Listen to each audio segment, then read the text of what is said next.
My worst fall was in training, and so I train at an indoor range. So the floor, so the floors are concrete. Yeah. And the target stands are metal. Metal and concrete are slick. So I step on, it was either a target stand or a wall stand. Yeah. And it slides. And so I go into a split, but somehow my face hit the ground first. I'm Ryan Gresham, and this is Gun Talk Nation.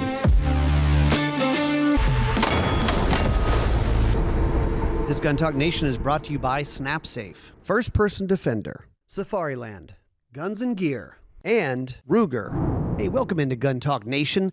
Today on Gun Talk Nation, we are going to cover some ground when it comes to pistols, competition shooting, women, and also getting kids into shooting. And we've got someone who started out at a pretty young age, Morgan. And how do I pronounce your last name correctly? It's Leonhardt. Leonhardt. Yeah, Leonhardt. Leonhardt. Yeah. Pretty good. Pretty easy. So Morgan is here in studio with us, a shooter for Team GLOCK. Yay. That's pretty cool. It's awesome. That's got to be... Is that mind-blowing to you? It's very surreal. Yeah. It's really cool. You started out, everyone can go read your bio, but you started out at age 9 shooting? 9. Okay. Yes. Shooting in competitions or just shooting? Competitions at 9. So I grew up around guns, and then my dad's in the FBI, so he would go to a few USPSA matches just to keep up on skills. Mm-hmm. And he never pushed me or my brother into shooting. I kind of invited myself. That's good. I was like, can I come watch? And he's like, sure. So I watched. I kept going. I ended up shooting the whole matches. I just had a little 15-22 rifle. Okay. And yeah, just went from there. That's amazing. So what was that like? Do you remember when you started doing that at 9, 10 years old? I mean, there's not a lot of 9, 10-year-old girls at these matches, right? None. I think I was the youngest the range has ever seen. So they had me do a little test match before the actual match. Okay. So they left up some stages. I shot some stages. They saw I was safe. They saw I knew how to manipulate a firearm. Yeah. And then I could shoot the whole match. Yeah. Yeah. Do you remember what you were shooting back then? Like what type of gun did you start with? So I just had a 15-22 rifle. Okay. Don't remember what it was, but I shot that in all of our local matches. So I shot only 3-gun for 4 years, up until 2021. Okay. I shot only 3-gun, and I would shoot either my 15-22 or I switched to a PCC at one point, and I would just shoot that the entire 3-gun match. That's cool. So I didn't switch over to like shooting all 3 guns until I was 10. Gotcha. So we got to a match one day, and I was shooting my PCC, and we got to this stage, and it was a shotgun-only stage. Mm-hmm. And they had steel and clay targets that were way too close to shoot with a PCC. Yeah. So they're like, okay, you can shoot the paper, and then you'll get just procedurals for the rest of the targets. And I was like, no. You didn't like that? It's like, it was probably 15 procedurals. And I was like, not happening. So I walked up to my dad, and I was like, what's a shotgun feel like? And he had a Benelli, and he's like, it just hurts a little bit, just pushes you. And I was like, no, punch me. Show me what it feels like. So he's like, punch me in the shoulder. He like punched me softly. And I was like, no, I know it doesn't feel like that. Like I can see it. Punch me. So he like punched me, and I was like, okay. To let you know what the recoil felt like. Yeah, what the recoil felt like. And I was like, punch you in the shoulder. Yeah, in the shoulder. Not just being mean. No, you punch me in the shoulder, feel the recoil. And I was like, all right, I'll shoot your shotgun. And up to that point, I never shot a shotgun. That was 9, the first time. My first time. And at a match, at a range. No, first time, period. First time ever shooting a shotgun. I just didn't want procedurals.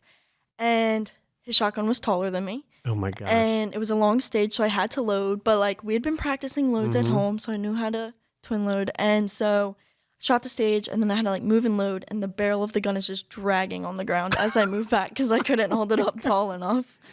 But my gosh. I didn't get any procedurals. This was a 12 gauge? Yeah, 12 gauge. And you were 10? Yeah.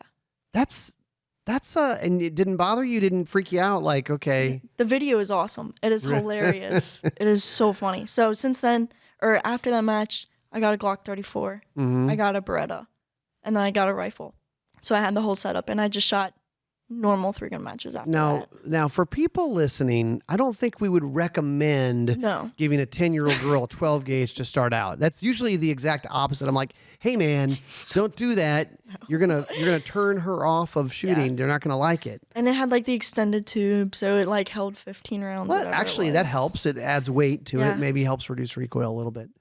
I don't know how I did it. Yeah, that was pretty fun. Well, you sound like you were pretty determined. I was, and also, you were competitive early. Very. Because you're doing the math, and you had shot enough matches where you're going, no, I don't want penalties. That's what if you don't shoot matches, procedural is a penalty. Yes. So of time and points. It would be however many targets it was. Say it was 10.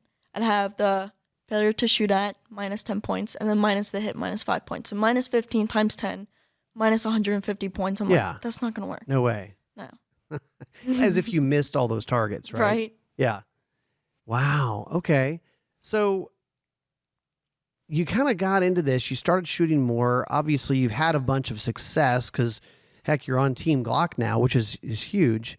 Yeah. What over the years, what have people said to you or underestimated when you show up to a match?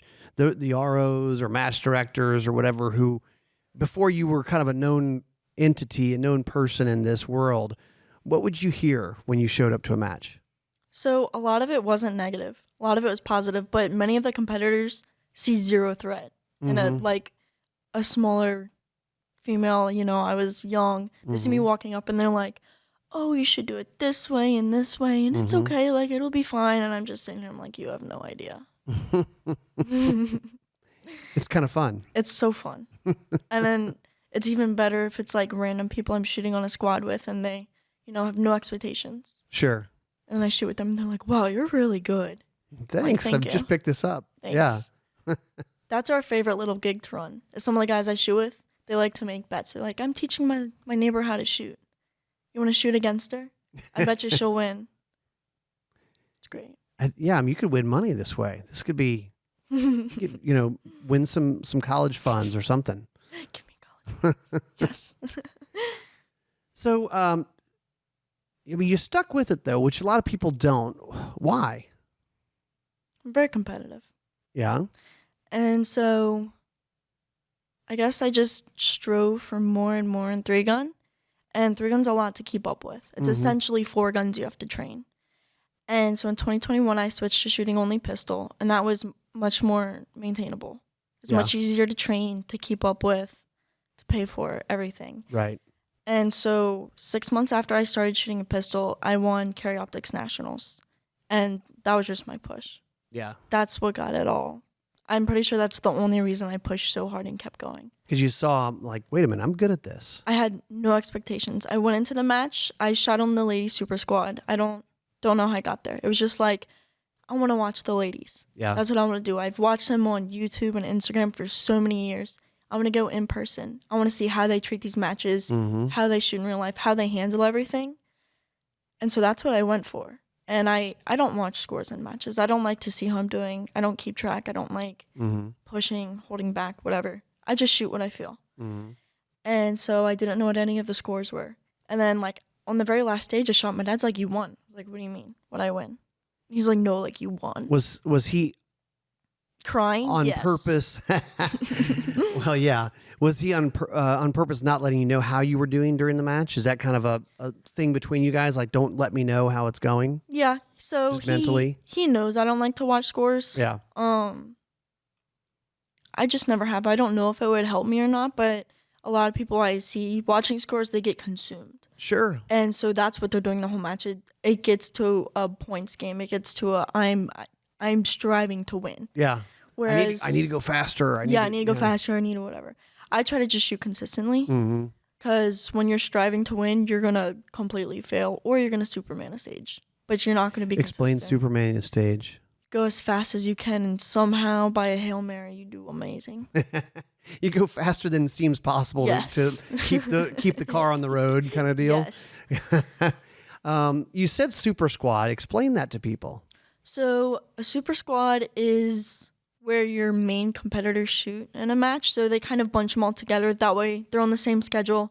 They have the same weather conditions. They have the same everything, sunlight. Kind of the favorites in the match. Yeah. So a lot of times they have a camera crew following a super squad just for after the match. They can do like stats and videos of them. But I think it's also to equal the playing field. That way you can keep up with each other. For the people who do watch scores, you're shooting the same stages at a time. That way you can watch points. Yeah. Yeah. How much shooting in a super squad like that, and you said that was the first time that you'd been paired with that, those shooters, maybe those caliber of shooters all together, how much does that help you, drive you to improve, shoot better? So for a lot of people, they find that it puts more pressure because they think, oh, all these amazing shooters are watching me. Mm-hmm. Nobody's really watching. I try to stay to myself during matches. I don't like to watch what other people are shooting. You know, I'm very encouraging, upbeat. I like to have a lot of fun on the range. Mm-hmm. But I also know when I need to be on my zone. And so I like to shoot with shooters who are better than me. That way I can push myself more throughout the match. Otherwise, if you shoot with shooters who may not be as good, it's easy to lag behind a little bit. Sure. Kind of see what's possible, right? Yeah. On a stage. Go, wow, okay, that's how they shot it, or that's how fast. Maybe that lets you know, this is how fast I should be going. Right. And before you shoot a stage, it's easier to talk through stage plans with shooters who are at your level. Yeah. So you can talk about different plans that may work, where a reload may work. It opens up many more possibilities. Very cool. Yeah. Morgan, after the break, let's talk about getting people into shooting. There's a lot of new shooters out there. Cool. Introducing Safariland's latest upgrade to its award-winning inside-the-waistband holster, the Incog X Cordura-wrapped holster, now featuring rugged Cordura fabric for next-level concealment and durability. Available in multicam, black multicam, and woodland. Designed for optics-ready pistols, the Incog X supports red dots while maintaining a slim profile. It's not just tactical, it's tailored. The Cordura wrap adds a custom feel to the holster, letting you blend in or stand out.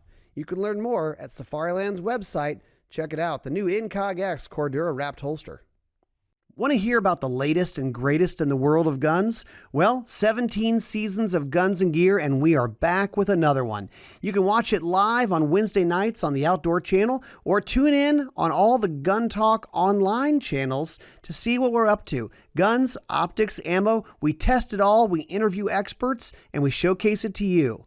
The latest and the greatest, a new season of Guns and Gear out now.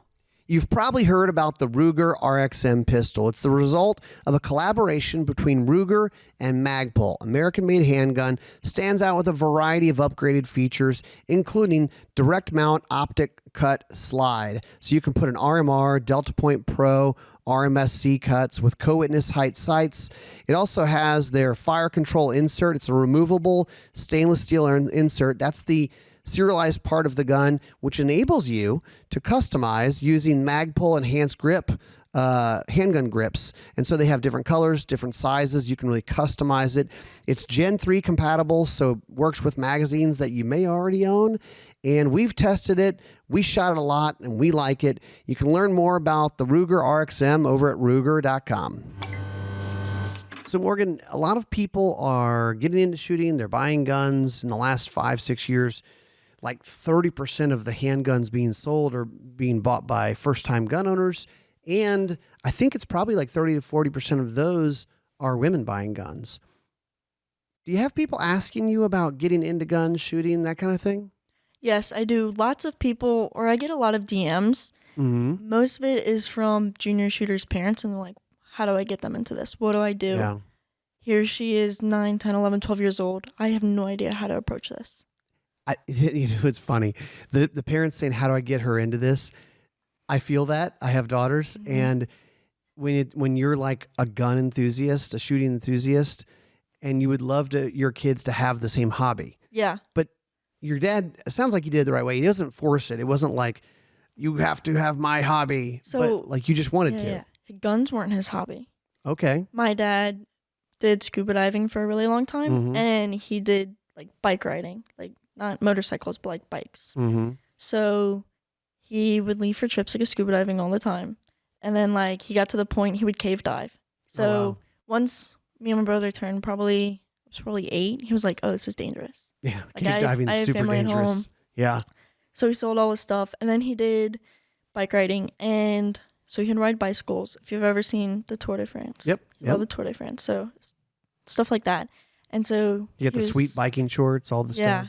Oh, the onesies with the little pockets. Yeah. He used to keep his bicycles in the living room. I know that's a thing, but it seems hard to look cool in the whole bicycle onesie thing. It is. You can't. Anyways, he was riding in like the pack one time in a race, and they crashed, whatever. So he crashed, and then all the people behind him ran him over because, you can't turn last minute. Right. And so he went unconscious. He broke both of his collarbones. Holy smokes. And his helmet was just like cracked and shattered. So he woke up in the hospital. He was the John Doe in the hospital. So my mom walks in and she's like, "My husband's here. He's your John Doe, whatever." He was in a bike crash, and they're like, "Yeah, we don't have him here." She was like, "What?" They found him. He was there. But he stopped riding bikes after that too. So he went to something less dangerous, which is shooting guns. Yeah. So we started shooting guns, and then in 2021, him and my brother got into motocross. And there's been... Okay. So he's still a thrill seeker.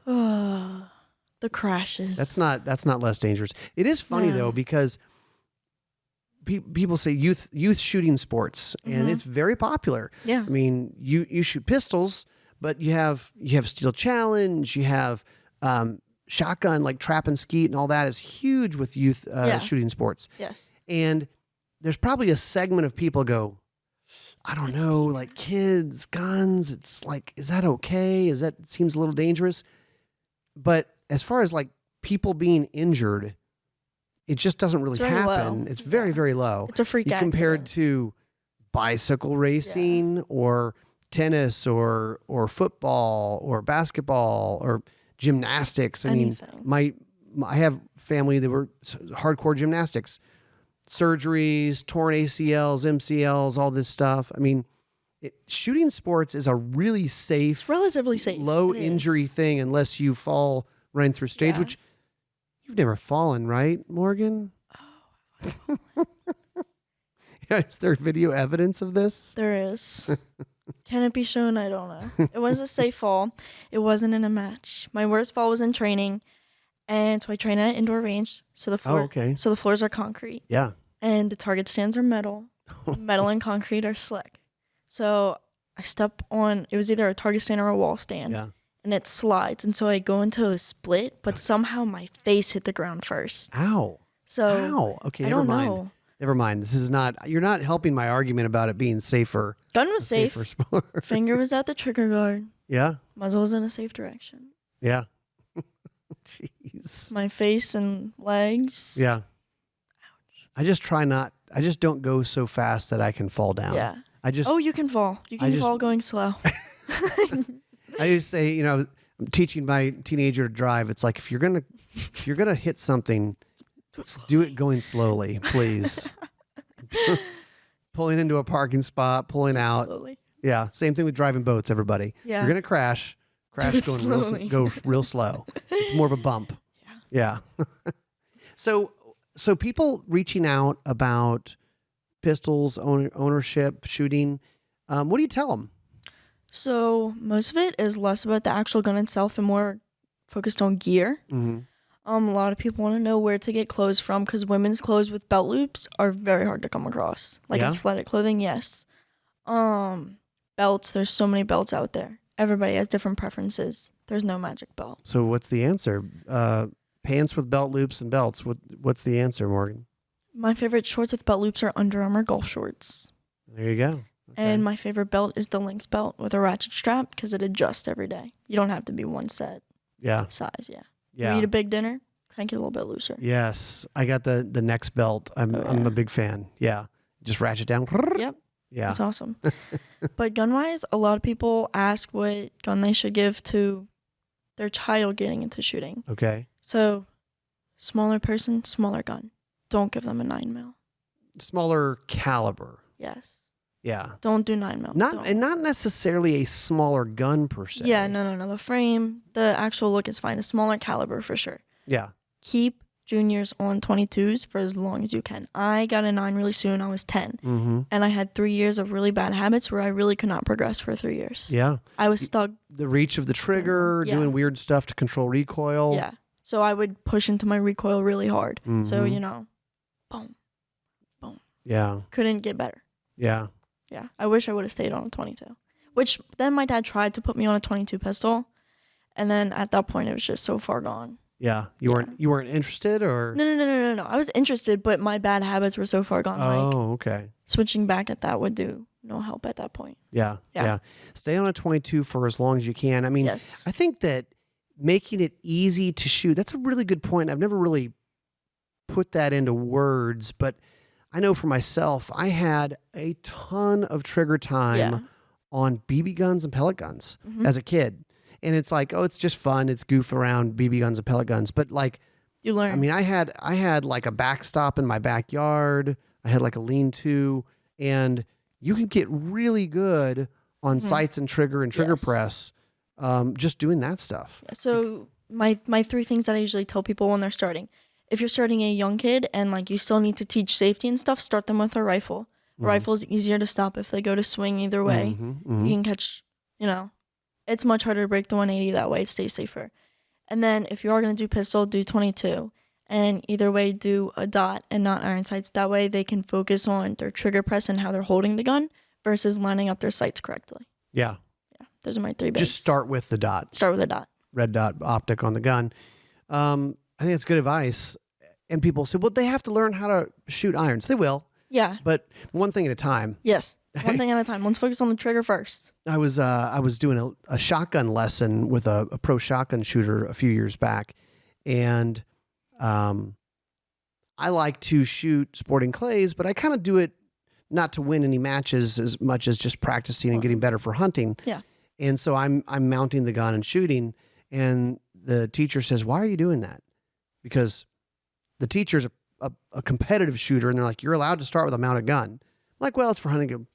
Yeah. Stop doing that. Just mount the gun. We're not going to take the mount out of it. What'd you do? And we're going to, I just mounted the gun. Oh, no, I didn't know if something happened. If she, No. Why. Oh, okay. No. Like she just stop mounting the gun. Just mount the gun before. So taking one less thing out of the equation that you have to worry about. First. Let's just hit stuff. How are you, what's your lead and what's your swing and what are your eyes doing? Eyes are a whole thing with shotgun shooting. So do you have, you're going into college. What do you think about as far as like, you're not concealed carrying because you're not old enough to do it, right? I am now. Are you? 18. It's 18 in Louisiana, it is. Oh, I didn't realize that. 18 without a license. Yeah. Very cool. Interesting. It's funny because people will debate like, oh, you don't have to have a license. Or even when concealed carry started, they'd say, oh my gosh, people are going to be able to carry guns around and it's just going to be all these problems. And what's funny is it doesn't happen. Yeah. There aren't problems. There aren't, I mean, very, very rarely are there problems from a concealed carry citizen. Yeah. It's usually bad guys. Yeah, bad guys are problems. We know that.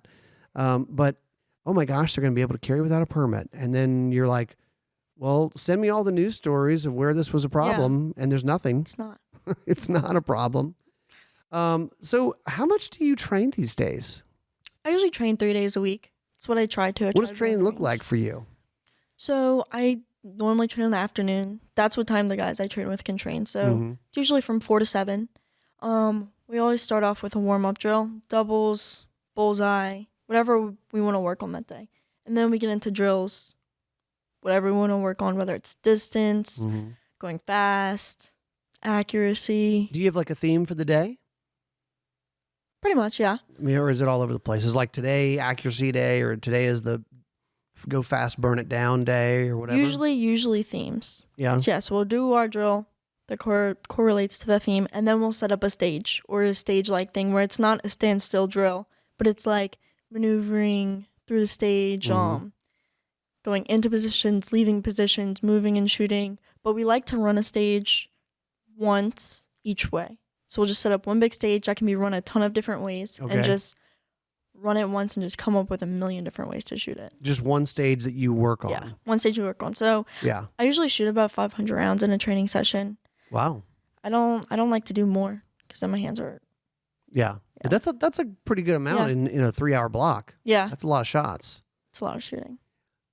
Where do you think people need more practice? I think a lot of people need more practice and less of the shooting and more of the movement and flowing through stages. Mm-hmm. I think that's a very easy aspect to forget about in training. It's much easier to just stand still and shoot some targets. Sure. Versus actually getting up, setting up some sort of course and moving through it. Yeah. Takes a lot more targets, more props, usually more ammo. Yeah. The times I've shot some pistol match stuff, and they're, I'm usually doing it for TV. I'm usually with some pros who are helping me and coaching me. And it's like, and you're going to want to do your reload, in this part of the stage. Mm-hmm. It's like, you're thinking about where you're reloading. Everything. And you're like, no, you need to be doing that before you get to that next place where you're going to be shooting. Yeah. Just all that. I mean, which is like, duh. Except that if you don't shoot matches all the time, you're like, you run over there and you go, I need to reload the gun now. I should do that as quickly as possible. Yeah. You could take the best shooter in the world and they would still struggle at a match because they're probably not used to moving through a course and shooting. Yeah. Yeah. Yeah. That's very cool. All right. Well, let's take a quick break and we'll be right back. Big news from First Person Defender. There's a new season launching, season 14. And with it, we're launching a brand new YouTube channel dedicated entirely to FPD. We're kicking it off with the new season, our most intense and eye-opening season yet. Carjackings, home invasions, armed robberies. First Person Defender throws everyday people into real-world self-defense scenarios, and it's all captured on camera. Subscribe now at the First Person Defender YouTube channel. You can also find it on Facebook, on Roku, everywhere else that you're going to see our videos. Real people, real training, real reactions. This is First Person Defender like you've never seen it before. SnapSafe modular safes are easy to assemble and move anywhere. Simply unpack them piece by piece and assemble them close to your desired location. The SnapSafe modular assembly system locks the walls together from the inside, making them as solid and impenetrable as conventional welded safes. Their 2300-degree fire protection offers peace of mind knowing firearms, jewelry, currency, and valuable documents are protected from fire and theft. Go learn more at snapsafe.com. So Morgan, Team Glock, I actually, the captain of Team Glock, Shane Coley, I've known for a handful of years. He's come out to our range, filmed with us. Great guy, former AMU guy, which is cool. Yeah. Talk about getting on Team Glock. So I have a very funny story for this. Okay. So my biggest dream was to always shoot for Team Glock. Okay. That's what I wanted to do. As soon as I got into shooting, I watched Team Glock. Glock's like the biggest known name in firearms. I was like, I want to be on Team Glock. They win all the time. They have the best attitudes. Like that just looks like an amazing group to be associated with. And so after all my wins, after every match, I would email Shane and be like, hey, Shane, I just won this match. Here's the results. Hope you like it. And he'd be like, okay, good job. Or like he just short responses like that. And so I got to meet him when I was either 12 or 13. And I walked up to him and I was like, hi, I'm Morgan and I'm going to shoot on Team Glock. And he's like, oh, okay. That's really cool. Work really hard and like, you got this. Maybe one day you will. And I was like, no, I'll be on your team next year. And he was like, okay. So I shot, emailing him after all my wins. Watch this, look at this, look at this. Then I emailed him after I won nationals. I was like, I won nationals. Then I won the world shoot. And I emailed him. I was like, hey, I just won the world shoot. And then after that, he's like, I saw that. How about you come in for an interview? And I was like, yes. So I go into the interview and I got hired. And it wasn't a year later. It was 2 years later. But I think that's a cool you did story. I did. So now you're in sales for Glock? I mean, like, it sounds like you should be a salesperson. Thank you. It's just a numbers game, people. You got to keep pounding them. I love that. It was awesome. What made you decide to start reaching out that way?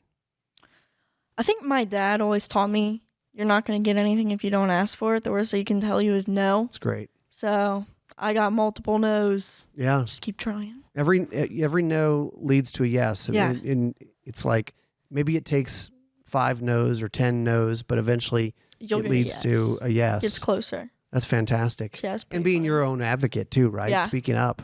Hey, I know you're busy. You may not have seen, but I just won nationals. Oh, I would send him like screenshots. I still have all the emails. Really? And so I like to go back and read them. It's like, hi, Shane. Hope I'm not bothering you. Look at this. That's it's amazing. Funny. It's hilarious. So what's it like being on Team GLOCK? Like what type of things do you do with that? It's really amazing. It's really fun. The bond we have is amazing. I'm obviously younger than the rest of them, but we all fit in. Like, I don't feel like I'm younger. I don't feel like I'm an outlier in the group. We work together very well. So we shoot a lot of matches together. Usually 2 or 3 of us are at an area match together, so we get to squat together, shoot together. We see each other once or twice a month. Wow, that's a lot. Yeah. Because you guys are all over the place. Yeah, so in the country. Everywhere.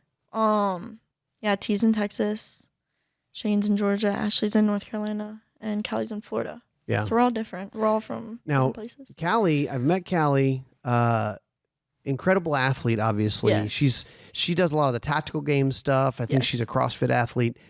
Are you going to do tactical games? Are you going to start lifting? No. Oh my gosh. No, look at me. I could never. They'd be like, pick up this bag that weighs the same as you, Morgan. Right. It's so impressive. I don't know how she does it. And on her Instagram, she posts a bunch of videos of her lifting and just working out. And it's like, oh my God. I'm going to have to watch her stuff, get excited and get jacked up before I go into the gym. She just posted a video on her story of her doing like deadlifts, and there was like 6 plates on each side. And I was like, I don't even know how much that weighs. It's insane. Okay. This is, if people are just listening to this and not watching, you are, my kids would be like, you sound like an old man. You're a young lady. Sounds like an old grandpa saying this, right? So how old are you? I'm 18. You're 18. Yes.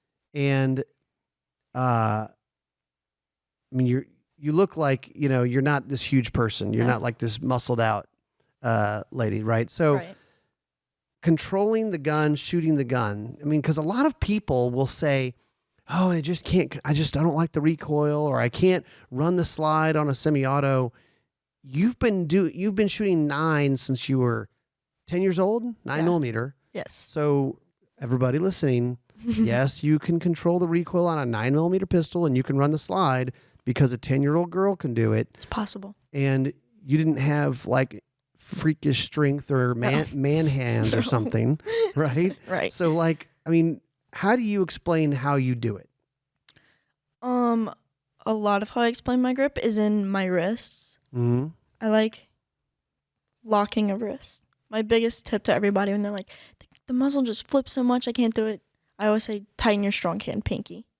Tighten your strong hand pinky. Yeah, on the grip. Right. That'll lock your wrist. Okay. And everyone's like, oh my gosh, like this is amazing. Why is nobody talking about this? I'm like, I don't know. That's just, maybe it's a brain thing. Maybe it's an actual muscle thing, but that's what works. Tighten your strong hand pinky. Which goes to, Morgan is supporting what Chris Serino and our team will say, grip sights trigger, and grip being a starting point. It's, yes, having a nice stance is nice, but it's less important. Would you say that's true? Yeah. As long as you're not leaning backwards or have your feet together. I mean, you guys shoot on one foot when you're standing in a box sometimes. Happens. Yeah. Yeah. So like, it's not everything. So the grip, locking your wrists out. Correct. What else as far as running a center fire handgun? Tips, tricks, techniques. Tips, techniques. It's hard to say. Yeah, I know. It's like a tongue twister. That's a good tip. I like the pinky one. Yeah. Running the slide. Anything in particular with that? Sometimes I'll recommend a push and pull grip for like younger people. I was working with a couple 7 and 8 year olds, and they were shooting 9, and they were really struggling. And I was like, I think you're just, randomly applying pressure. Let's try dedicating our pressure somewhere on the grip. I want you to think about pushing forward with this hand and pulling with this hand while tightening that pinky. Yep. And you could visibly see the muzzles flipping much less. Yeah. So I think it's just playing around with different grips to see what works. It may not be right to what people say is right, but if it works, it's not wrong. Yeah. Yeah. That's true. I think that the competition shooters will always play with how do I go faster, more accurate. And they're less concerned of how it looks or, well, this is the way we've always done it. More like, I don't care. Yeah. I'll do weird stuff with my hands, my wrists, my fingers to, something to give me an edge. I think that's also true when you look at some of these like elite special forces shooters that obviously the AMU trains these guys and stuff. It's like, look, I don't care if it's a pink gun, a Barbie gun, I don't care if this isn't the way they used to do it on the teams, like if it makes me go faster and shoot more accurately, I'm open to it. Yeah. Which is great. Yeah. Because truth is we all look a little bit goofy. Or we're running around with guns. What's the hardest part for you? I mean, we're talking about going fast, being accurate, reloads, movement. Is there a part of all of those things that's like, this is the one that I have to work a little harder at? I'm not very good at like shooting bullseyes accurately. You strike me as a person who would like to go fast. Yes. Is that true? I have like a cadence set in my head and I have to follow the cadence. I can't slow down and just get out of the cadence. I just can't. I try so hard. But sometimes you have to slow down maybe for a little bit more accuracy or a longer shot. Yes. And I end up just taking like a million shots at it instead. Accuracy through volume. It sounds like something I would do. You just aim in the general direction. Miss, hit. All right, go.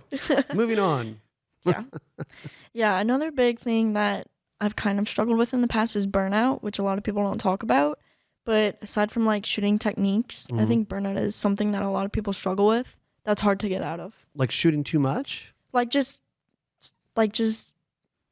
shooting too much, getting tired of it in a sense. Just not having like the physical or mental capacity to go train. Sure. I think that's hard. So end of 2 years ago, I was so over it. I shot so much that year. Like I was gone every other week and I was just so over it. I took like a 3-month break. And then finally I was like, I didn't think about a gun. I didn't touch a gun. I didn't shoot nothing for 3 months. And then I got back and like my hands were really soft and I couldn't shoot more than like 200 rounds. And I was like, dang, I'm never doing, like, it doesn't matter how bad burnout gets. I'm never doing that again. But it's probably good to take a little break sometimes. I've started taking smaller breaks throughout the year or just what feels like smaller breaks, whether it's not touching a gun for a week, if I have a little bit of a break between matches, but also setting goals has helped me a lot with that. I'm very competitive, so keeping goals up throughout the year motivates you? Yeah. Yeah. So haven't been burnt out in a few years now, but when it was bad, it's like, oh, I'm never going to shoot again. You ever gotten, I call it tennis elbow, from shooting a lot? I haven't. Mine is more like my fingers. I feel like I have arthritis in my fingers. They like hurt to bend. At the ripe old age of 18. Yeah. I'm like, they're like glass. They're going to snap in half if I bend them any further. I imagine you have a pretty strong grip though. Yeah. It's just my fingers hurt so bad. Yeah. Do you train hand strength stuff? So I used to a lot and then I didn't, but recently my fingers have been like hurting really bad. So I'm getting into it. Like I have the bands that go outwards. And then the crushers for inwards. Yep. So I keep them in my car. When I'm driving, it's really easy to do. On one hand at a time. Yeah. So hopefully one hand at a time. Yeah. So I'm trying to get more into that. That way I don't get arthritis in my fingers. Yeah. Yeah. Very cool. Well, I mean, this is the thing people don't understand. And I know, I'm sure you know Max, Michelle, who lives here locally. And all of you guys, you're professional athletes. I mean, you are training the physical part, you're training the mental part, you're training the doing of the sport, and so those are all aspects of it. What's coming up for you? What's the next match? What's today? Monday. Yeah. In 3 days, we leave for Area 5 Thursday. Oh wow. Area 5, and then I think a couple weeks after that is I don't know. I lied. So where's that one, Area 5? It's in Ohio. It's where they hold Carry Optics Nationals or Factory Gun Nationals. It's in Marengo, that big range. Okay. Yeah, that's a cool range. I like it. Carry Optics has become the biggest category, is that right? I think Harry Optics is the biggest, but just like optics overall has kind of taken over. Yeah. So if I want to place in a match, I should go like single stack iron sights where there's like no one competing. Basically. I'm guaranteed like a top 5 spot. Yes. Maybe top 2. Because there's only 2 of us. Yeah, I like this. I like my odds. I'm going to plan this out. Morgan, thanks for being on with us. This is fun. Thank you for having me. So you guys go check her out. Morgan is on all the socials, yes? Just Instagram. Instagram. Well, it's okay. Go follow her on Instagram. And maybe this is something you can show to your wife, your daughter, your kids. Like, look, this is cool. She's doing it. She's like on Team GLOCK. This could be a real thing. You get paid and you get, to get to shoot. You do the best thing ever. Probably some free ammo occasionally. Yes. Other people's ammo, OPA. All right, guys, thanks for listening, and we will see you next time on Gun Talk Nation.